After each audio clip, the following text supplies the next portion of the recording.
Irmãos, irmãs, com que alegria estamos iniciando o mês de novembro com a solenidade de todos os santos e santas de Deus. No calendário da igreja, que está no mundo inteiro, dia 1º, mas no Brasil, por concessão da Santa Sé, no domingo próximo. Nós queremos nos unir a todos aqueles que estão já na comunhão plena com o Pai, na unidade do Espírito Santo, ao lado daquele que por nós morreu e ressuscitou e nos aguarda. Nós celebramos com todos os santos, então, aqueles que já estão na glória, que já viveram como discípulos, discípulas, missionários, missionárias de Jesus. E eles são para nós exemplos, modelo. Nós que, no nosso caminhar, com a graça batismal, sob a ação do Espírito Santo, vivendo a vida cristã com nossas possibilidades e limites, mas sempre com muita fé e muito ardor, vamos também construindo a nossa santidade, como graça e dom de Deus, até o dia do encontro final com Ele. Hoje nós estamos com o evangelista Mateus, no capítulo 5, versículos de 1 a 12. Naquele tempo, vendo Jesus as multidões, subiu ao monte e sentou-se. Os discípulos aproximaram-se e Jesus começou a ensiná-los. Bem-aventurados os pobres em espírito, porque deles é o reino dos céus. Bem-aventurados os aflitos, porque serão consolados. Bem-aventurados os mansos, porque possuirão a terra. Bem-aventurados os que têm fome e sede de justiça, porque serão saciados. Bem-aventurados os misericordiosos, porque alcançarão misericórdia.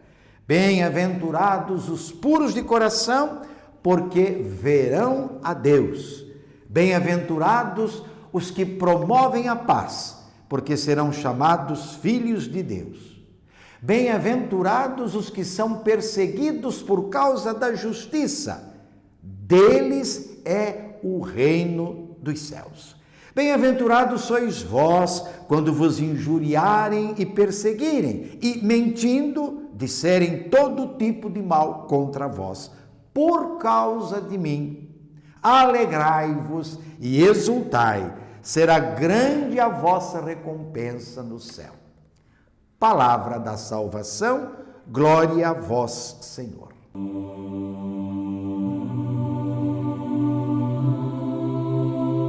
Celebrar a solenidade de todos os santos e santas é reconhecer e celebrar que Deus é a fonte de toda a santidade.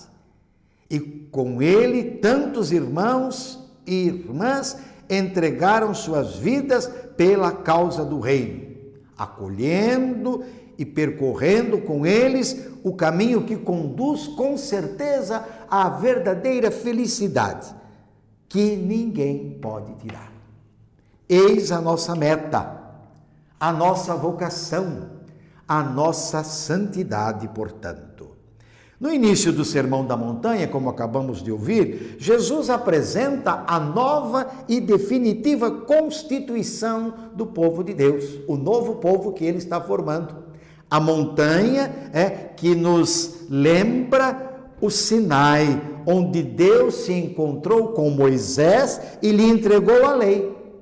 E a partir dela, com o povo, selou a aliança com ele. Como relata o evangelista Mateus, é da montanha que Jesus proclama a nova constituição para o povo que o segue. Povo faminto, povo sofrido, excluído, mas um povo que busca a vida, tem sede de vida, de comunhão, de paz, de misericórdia. Um povo solidário, mas também um povo que acredita na paz. Jesus proclama que os primeiros bem-aventurados são quem? São os pobres em espírito. Eles são felizes. O reino dos céus é deles. Esta bem-aventurança está ligada, está intimamente unida à 8ª bem-aventurança, que proclama felizes ainda os que são perseguidos por causa da justiça. Deles é o reino dos céus. A promessa do reino, portanto, é para os pobres em espírito, ou seja, aqueles que puseram a sua confiança em Deus. É claro, diante de uma sociedade que lhes nega a justiça e que sabem ser a solidariedade e a partilha o único caminho para um mundo melhor, o mundo do jeito de Deus, conforme não é o seu projeto. Portanto, ser pobre na perspectiva evangélica, como acabamos de ouvir, é viver do que é essencial para a vida. A comunhão, a partilha, a solidariedade, tudo aquilo que é supérfluo atrapalha, tudo aquilo que é supérfluo se corrompe, ajuda a corromper, não é? Todo acúmulo escraviza, nos torna absolutos, insensíveis e muitas vezes, fechados à causa dos mais necessitados. Feliz a igreja pobre, feliz a igreja pobre de espírito e de coração simples, que atua sem prepotência nem arrogância, sem riquezas nem esplendor, sustentada pela autoridade humilde de Jesus. Dela é o reino de Deus. As 4 primeiras bem-aventuranças, os pobres, os aflitos, os mansos, os que têm fome e sede de justiça, são os caídos do mundo, os descartados, deserdados, considerados os últimos da sociedade. Os misericordiosos, os puros de coração, os que promovem a paz, são aqueles que são convidados a levantar, encorajar os caídos, eles que acreditaram na partilha e na solidariedade. Então, quem são os aflitos?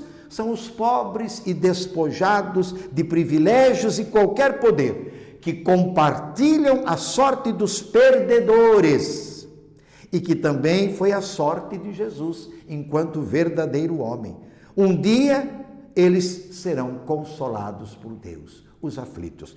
Consolação que começa agora, através de nós, da nossa solidariedade. Quem são os mansos? São os pobres subjugados pelos poderosos deste mundo, despossuídos dos bens e direitos que lhes foram roubados. Eles foram ou são privados de reivindicar seus direitos. São os que preferem a misericórdia. Isso que significa mansidão de coração. Quem são os que têm fome e sede de justiça? São os que são capazes de se indignar diante dos desmandos que provocam violência e morte. Quem são os misericordiosos? São os pobres, capazes da solidariedade e da comunhão, onde ninguém passe necessidade, ninguém seja excluído. Quem são os puros de coração? Meus irmãos e minhas irmãs, os puros de coração são os pobres que se comportam com uma única conduta e estão em perfeita sintonia com o projeto de Deus, que é para todos. Reconhecem a pobreza e o limite da condição humana, mas não fecham o coração diante de Deus, do seu coração amoroso. Quem são os que promovem a paz? São os pobres que acreditam que o que importa não é o bem de alguns, para alguns, mas o bem de todos, o bem de toda a humanidade. Só quem vive na dinâmica do reino pode semear a paz que começa dentro de nós, em cada um de nós. E a paz na Bíblia, nós sabemos, ela é muito mais do que um acordo de cavalheiros, do que um contrato. É a plenitude dos bens que não acontece pela intolerância, pela violência, pela força dos poderes constituídos, pela força das armas. E isto nos lembra o apelo do Papa Francisco na encíclica Fratelli Tutti: todos somos irmãos. Quando nós concebermos assim, quando o mundo conceber que todos somos da única raça, e, portanto, filhos e filhas de Deus que desejam a paz, o mundo terá a paz. A solenidade de todos os santos e santas, então, convida toda a igreja, convida a nossa comunidade a fazer o quê? Na oração, na contemplação, na meditação da palavra, revisão da caminhada. E não esqueçamos, nossa filiação divina se traduz na prática do bem e da justiça. Nós sustentamos isso, nós cremos nisso. Nós somos capazes, meus irmãos e minhas irmãs, de resistir às tribulações e nos mantermos em pé no testemunho fiel, conforme ouvimos hoje na missa, na leitura do livro do Apocalipse. Nós acreditamos que ser santo é possível e que a santidade se constrói com a pobreza de coração, a partir de pequenos gestos no cotidiano da nossa existência. Santos e santas de Deus, roguem por nós do céu. Amém. E sobre todos desça a bênção de Deus Todo-Poderoso, Pai, Filho e Espírito Santo, permaneça para sempre. Amém.